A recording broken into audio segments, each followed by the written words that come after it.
Greetings of peace, distinguished guests, colleagues, and friends. I'm delighted to have this opportunity to speak with you about Rebuilding Lives, Partnerships for Humanity, Development, and Peace. We, including some special guests, will focus on efforts to foster the social fabric that enables individuals, families, and communities to recover from armed conflict. I am deeply grateful to the Board of Trustees of the Ramon Magsaysay Award Foundation, or the RMAF, for naming me as the 2021 Ramon Magsaysay Awardee for Southeast Asia. In so doing, the RMAF is honoring the organization I have long been privileged to serve, Community and Family Services International, or CFSI, which is now celebrating its 40th anniversary year. This award is for we, not just me, specifically the people of CFSI, meaning the board, staff, and community volunteers. Virtually all are locally recruited, and most have themselves experienced discrimination, persecution, conflict, violence, and/or forced displacement. CFSI was created by volunteers at the Philippine Refugee Processing Center in 1981, largely as a response to man's inhumanity to humankind. War, armed conflict, torture, sexual violence, deprivation, and other profound violations of human rights, all meant to badly damage, if not destroy, the other, causing forced displacement and ripping apart families, communities, and societies. The people of CFSI believe every person is unique, with inherent dignity and worth, equal and inalienable rights, the need to be meaningfully connected to others, and the potential to contribute to the well-being of the human family. In short, rights, needs, and strengths. Our vision is diverse people living together in dignity, peace, and harmony. We see human dignity as sacred, important, and to be protected, more so in situations of armed conflict, often resulting in recurrent displacement. Our mission is to vigorously protect and promote human security, specifically the lives, well-being, and dignity of people uprooted by persecution, armed conflict, disasters, and other exceptionally difficult circumstances. We have two goals. Number one, empower and equip uprooted persons to address social and health problems.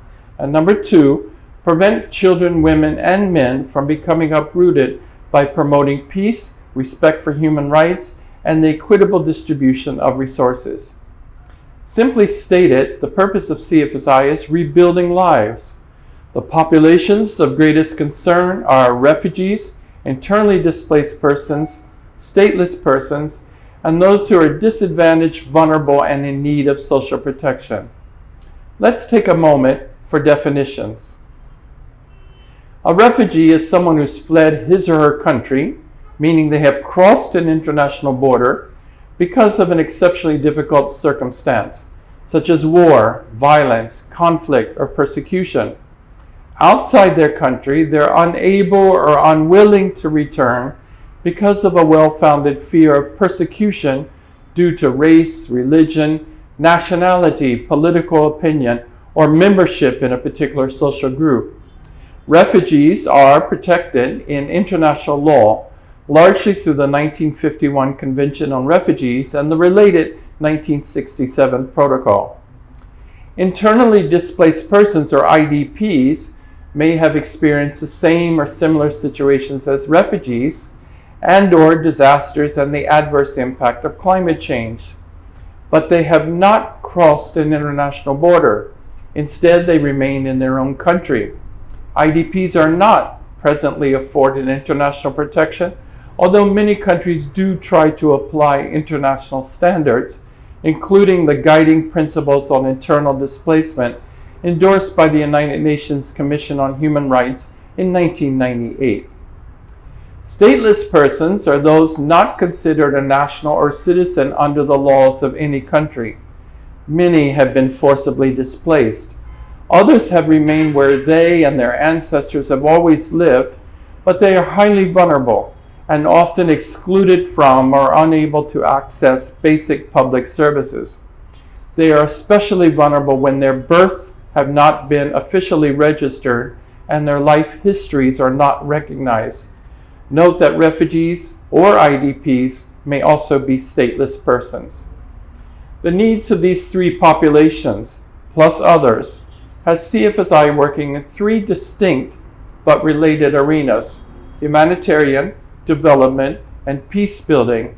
Our interventions are tailored to the local, national, or regional context and informed by the nature and scale of the situation of concern, as well as the availability of resources. For example, CFSI has helped protect and assist refugees from 48 countries, beginning with refugees from Vietnam, Cambodia, and Laos and the Philippines in 1981, and expanding to Hong Kong in 1989. We have worked with families and communities displaced by sudden onset disasters, such as typhoons and earthquakes, in all three major island groupings in the Philippines, as well as in Myanmar and Papua New Guinea.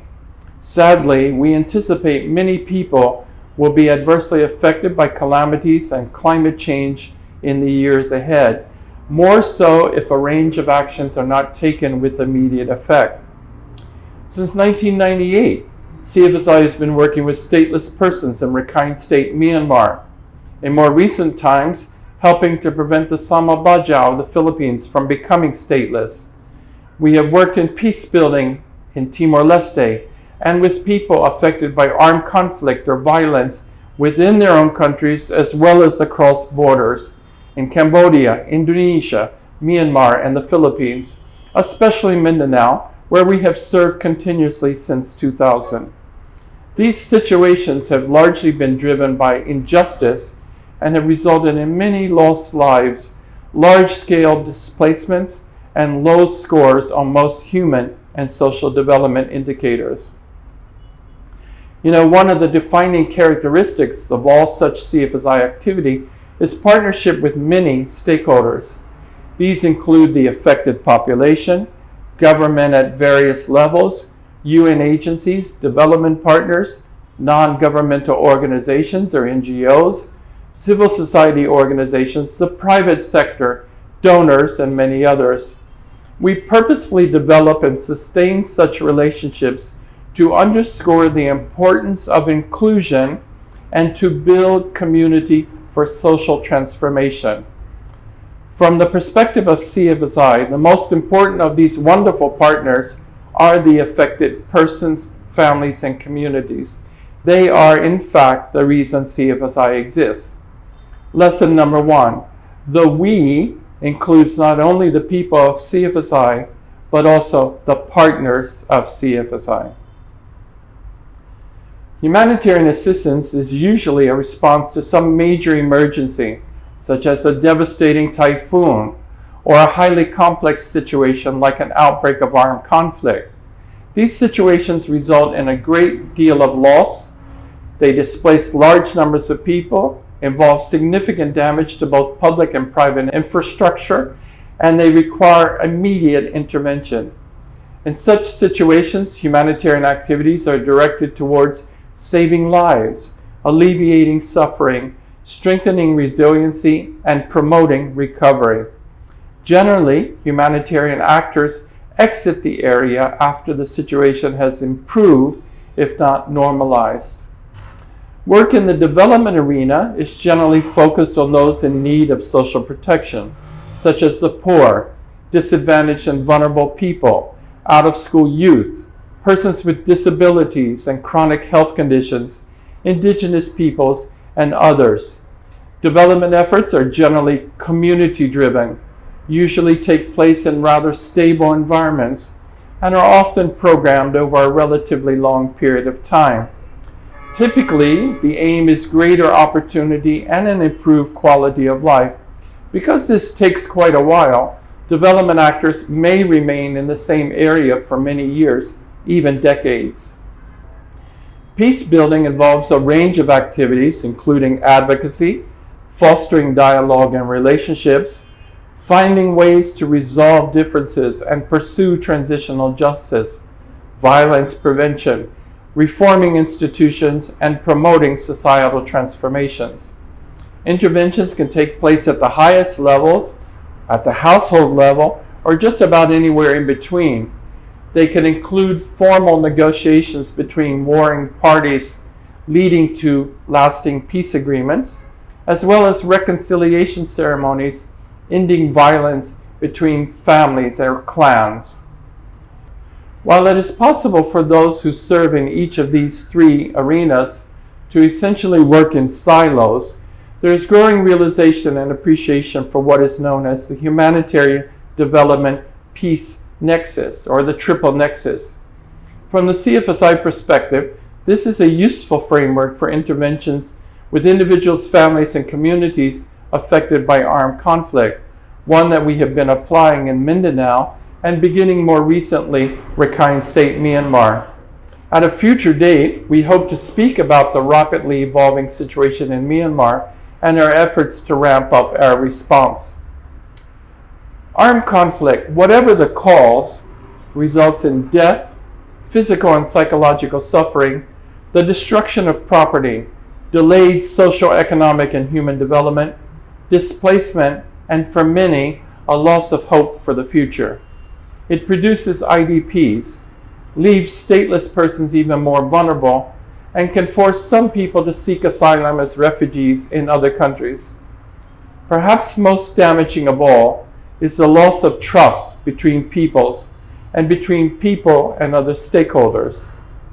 The Humanitarian Development Peace Nexus framework recognizes that the journey from conflict to development and peace is seldom smooth and linear, requires greater cooperation as well as collaboration across sectors and between all the concerned stakeholders, and is most likely to succeed when local actors are not only actively participating, but also playing some of the major roles.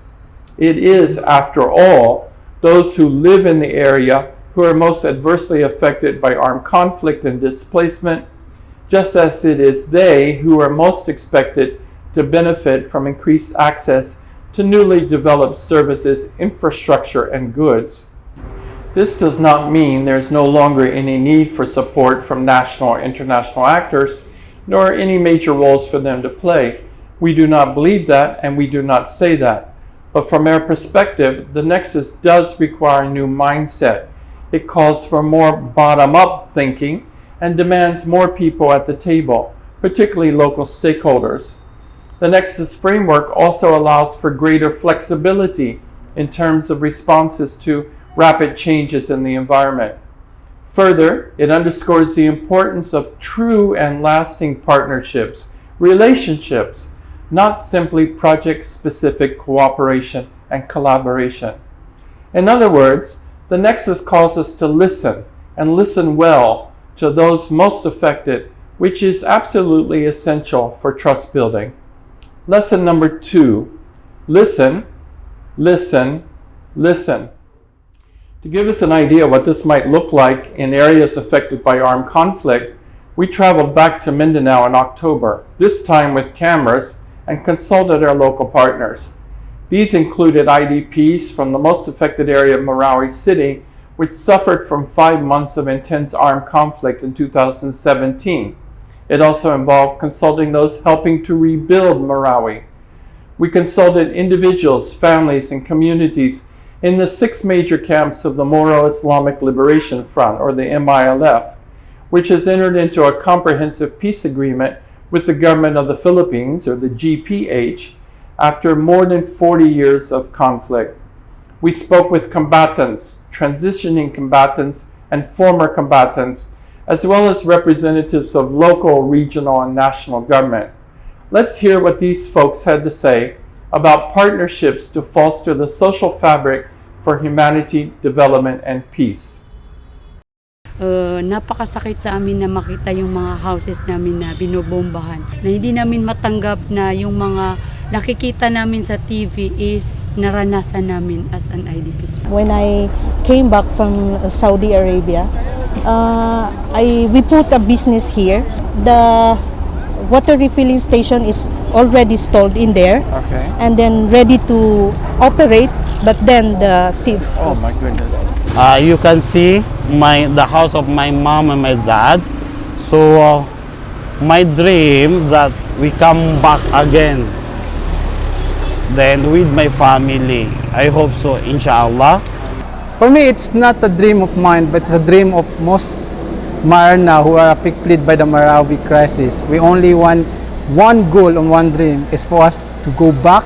I asked them, are you in to serve others? They say, yes ma'am, in whatever capacity we can. Nakaka-extend kami ng help sa kapwa naming IDPs through CFSI. Yes. The civil documentation given to IDPs of Marawi. It gave them more opportunity because we know it's the first legal proof of identity of every child. Actually, every time we call the leaders of the shelter, and I would ask them what's the project or what's the project that really made a big impact on themselves. We acknowledged early on that the government could not do everything and we really need a partner. They were able to build a nice relationship. A good example of how an NGO or a non-government organization works hand in hand and with government. We are able to address the needs of the IDPs, which is the more important aspect that we have to do. Sir, we believe and firmly believe that you are always with us to support the problem of the Bangsamoro, especially the people who are being a victim of a historical injustice. Asaya na ano niya ko ma-share kami project, may kag-prepare kami kagkataw, kaya sa pagani na di kami dami mga pasay na basima to na nakatutunan namin apiyang ito. Nakumanan sa kami katawan. Ito itito kay paguro ko. Kaya dito kayo makapasay mag-iskwida. Kasi karamihan sa amin mga IP, puro forma, hindi makaperma. Pero ngayon kusang loob na humahabol ang paaralan sa amin. Kaya nagpapasalamat talaga ako sa inyo.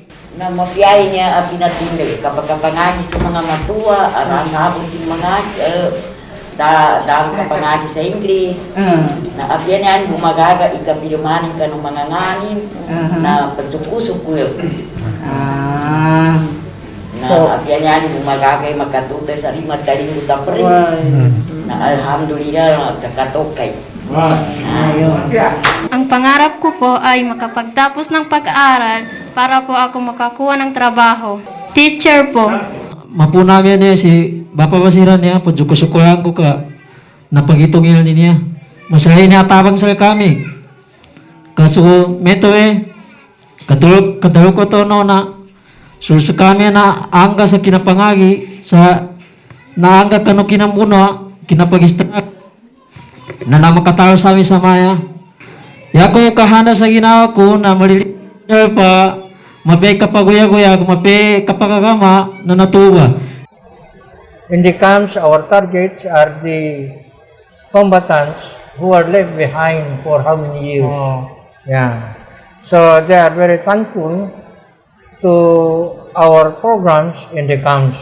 Kasi without them, we cannot imagine how successful this camp has been developed. Unang nakikita namin is really in support dito sa peace process ng between GPH, of course, ng MILF. We have now the Bangsamoro Autonomous Region in Muslim Mindanao, the fruits of our better sacrifices, the fruits of our blood and tears, and of course we cannot have this without the assistance of other stakeholders, both local, national, and international. Powerful. Thank you for listening to these local stakeholders, our brothers and sisters in the family that is humanity. I am sure you will agree with me. There is nothing I can say that will be more eloquent or impactful than what we just heard from them. There is, however, one more aspect of the work of CFSI that we wish to bring to your attention. That is capacity strengthening, specifically social work education. We speak of strengthening rather than capacity building because the latter seems to suggest there is no capacity, and we know, in fact, there is a great deal of capacity. That said, we are also of the view that lifelong learning is essential and that it is our obligation as an organization to make that possible for our board, staff, community volunteers, as well as our partners. Lesson number 3, learn and then learn some more. Early on, we learned that social workers in Southeast Asia have major roles to play in humanitarian action, development, and peace building. One of their many responsibilities is to help restore or weave together the social fabric that enables people to recover from a variety of exceptionally difficult circumstances, including in some parts of Southeast Asia, armed conflict.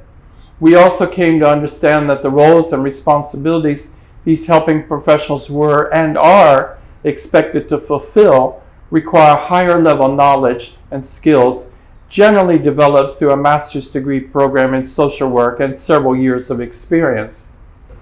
Unfortunately, most of these social workers have only been able to complete a bachelor's degree in social work with little prospect of higher education in the field. Usually this is because there's no graduate degree program in their area and/or significant personal resource constraints. Further, some are living in areas affected by recurrent armed conflict, which makes it difficult to travel long distances from home for any purposes, including higher education.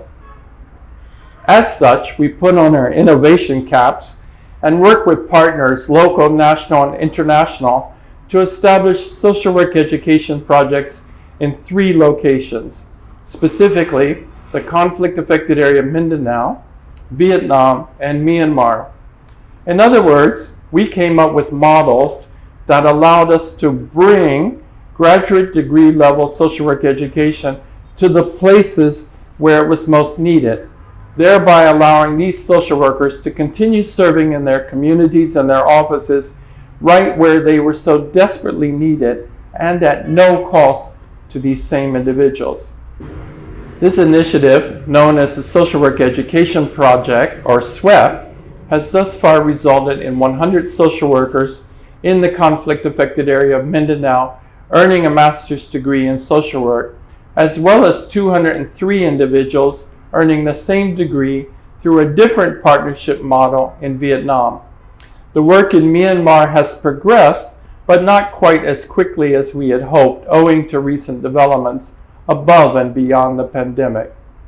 In addition to the master's program, we've been able to sponsor 6 persons from 3 countries to undertake doctoral programs in social work or social development. We want to do much more in social work education, but first, what is the impact of SWEP? What difference did it make? Let's go back to Mindanao to find out. The SWEP program actually helped me a lot in terms of my professional growth and development. It gives me a lot of opportunity to learn and relearn things about peace building, humanitarian action, and of course, working with children, specifically those in conflict-affected communities. I believe that I was empowered to empower the future social workers. For the last 10 years, I've been in the academe, and I believe that these students graduated from our university are now working with the conflict-affected areas and fragile areas. We are both in the development work, in the humanitarian setting. We have also cohort which is in medical setting, in the academe, and with the government agencies and the United Nations organization. So we are now spread over, and we are all providing services or delivering intervention in conflict-affected areas. That's our commitment. So I am calling for a collaborative efforts with all of the partners. The people of Mindanao really want peace. But in meeting that vision of having a peaceful community, we need everybody to work on it. Thank you, Narida, for encouraging us all to work together towards peace. So, my brothers and sisters, what are the takeaways from this discussion of partnerships for humanity, development, and peace? From my perspective, 3 simple words. We listen, learn. Thank you.